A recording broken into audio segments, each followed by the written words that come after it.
Wake me up when the sun goes down. Feelings right, you wake me up when the sun goes down. Sleepless nights, you wake me up when the sun goes down. I can't help it, baby, not myself when the sun goes down. I can't, baby. What's going on, everybody? Welcome back to the channel. If you're keto, I'm John. Today I want to do a little bit of a frequently asked questions. But first, if you haven't already hit that subscribe, click that subscribe and hit the bell so you're notified when I put out future videos, because I know you're going to love the content of this channel, guys. I'm going to talk to you in just a minute.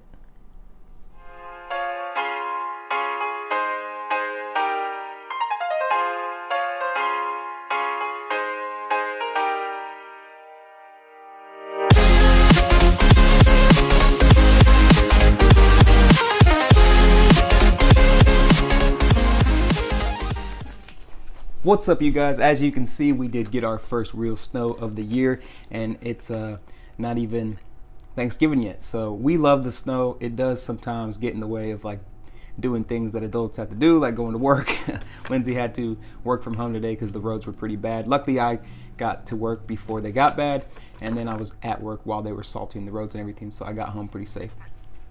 But yeah, do love the snow. It's very pretty, very beautiful out there. So I wanted to do an FAQ, guys. I have been wanting to do these for a while, but you know, I'm not somebody who's like super scientific or like has all the facts or all the studies and things like that, and so I kind of try to stay away from them because I didn't really want the backlash of what, you know, people might say if I don't give them the answer that they feel like is right or that they don't want. But you know what, guys, that's something that I've always preached, and that's something that the people that inspire me preach, is you can't be caring about what people think.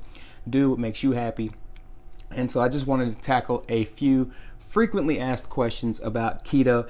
I'm not scripted, I'm just going off the top of my head. Do your own research, guys. I've always said that. I never want to give anybody any medical advice or any kind of advice whatsoever. Just do your own research and come to your conclusion. Figure out what works for you.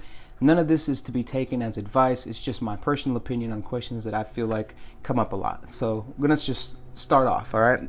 Question number one is, why isn't my pee strip working anymore? So this is something that's common amongst the keto community. When they first start out, they're peeing on the pee sticks and they're turning it bright purple or whatever color, and they're like, oh my God, I got all these ketones, you know, and they're super excited. And then, like, you know, 2 to 6 weeks later, they're like peeing on these sticks and nothing's happening, and they're frustrated and they're figuring out, like, what did I eat yesterday? Or, you know, did I eat sugar? Like, I've been doing so good, why am I not peeing purple anymore or turning the pee stick purple anymore?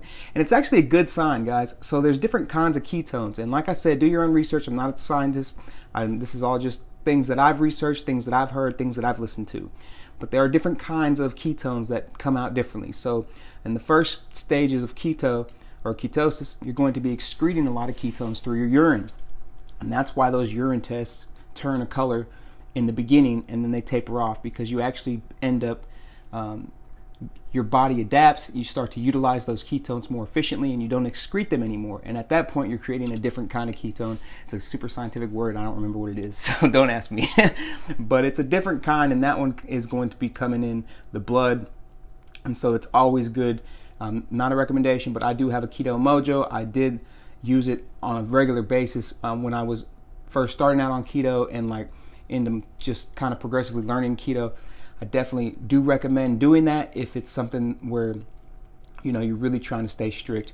But if you're eating the right foods, you're sticking to the diet, you're really not going to need it. I mean, you're going to be in ketosis if you're sticking to the macros, but if you're, you know, it's just something that makes you feel like better about keeping the diet sustainable, or, you know, you need to kind of track your progress, then that's fine. Go right ahead and test your blood. And, you know, obviously you can get the breathalyzer, and I think that's actually telling you exactly how the ketones that you're actually utilizing at that time. So different ketones for different stages, but not turning the pee stick a color can actually be a good thing if you're actually sticking to ketosis.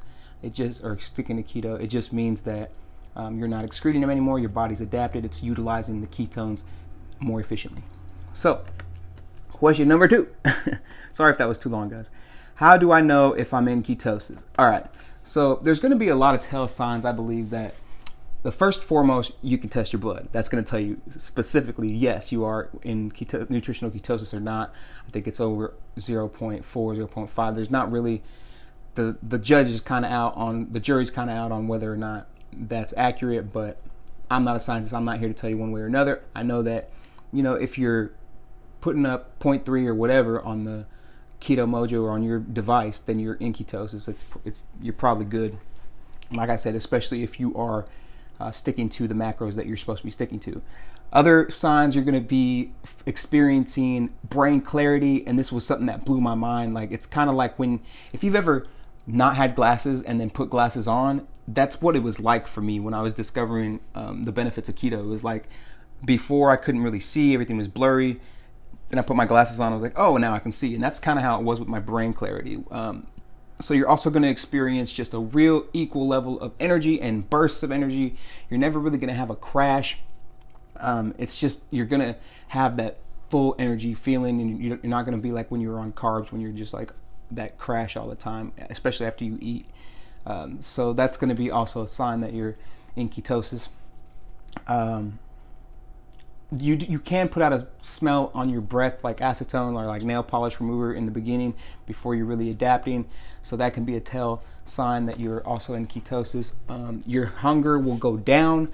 You won't be as hungry as before, and you'll never really be ravenously hungry anymore. Like, I remember it was just like so crazy to me to finally find a diet where like I could eat and just be satisfied and like not be even thinking about the next meal. Especially when you put it together with fasting. It's like amazing. Like I said, sometimes, I've said this in the past, sometimes I have to remind myself to eat because I'm like, oh wow, I haven't eaten yet, because I'm just not hungry. Sometimes I eat out of just habit, but anyways, I'm not going to get into that. I'm trying not to make this too long of a video for you guys.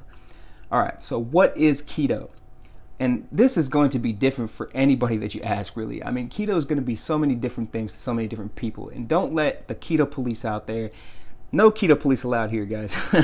Don't let them steer you one way or another. Do what you feel is the right kind of keto for you.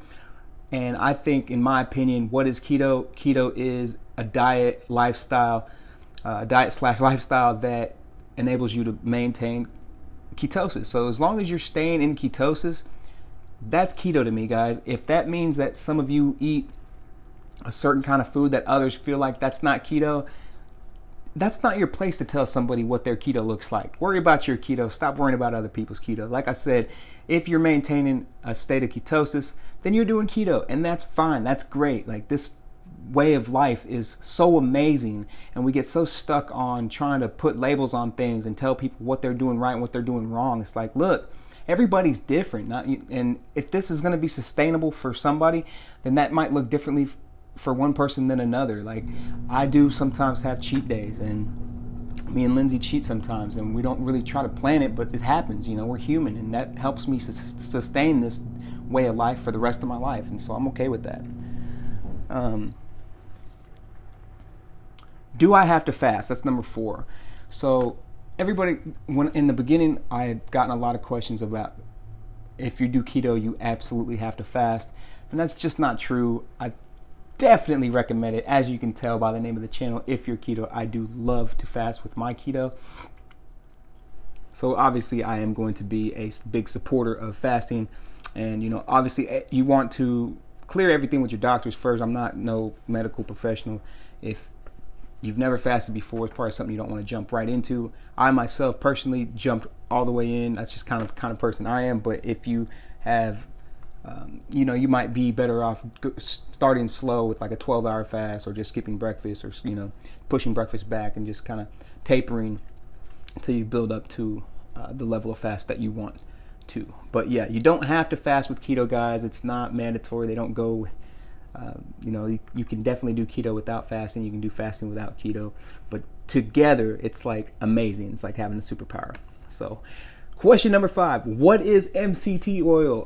I get this question a lot, actually, but MCT stands for medium chain triglycerides, and it's actually, so a lot of people believe that coconut oil is MCT oil, and I guess that's not exactly true. So what they do is extract the MCT from coconut oil and they refine it. So it's essentially comes from coconut oil, but it's not exactly coconut oil. There's a small percent of MCT in coconut oil. So you're still, if you consume coconut oil, you'll consume MCT. But normally when you buy the MCT oil, it's the very refined, extracted MCTs from coconut oil. So, and it is actually pure energy, guys. It does not get stored in the body as fat whatsoever. So if you take a lot of it in, it's going to come out one way or another. So you better be burning it up with some energy, or it's going to be burning you up somehow. So be careful, guys. Don't start too much with the MCT oil. I know, if you're not really familiar with it, you might try to put too much in your coffee or whatever. Just start slow and then kind of gradually increase it up as you need it. So I only take about 1 to 2 tablespoons a day, and I've been doing this diet for a while. So just listen to your body, I guess. Question number 6. Why do I feel sluggish? What is the keto flu? All right, so these go hand in hand.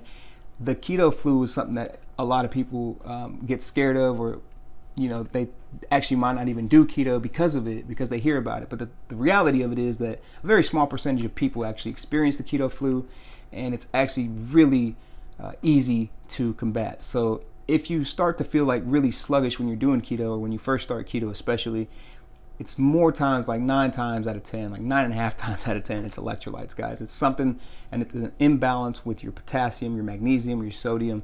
And once you get those levels right, you will definitely start to feel a whole lot better, and the flu symptoms will go away completely.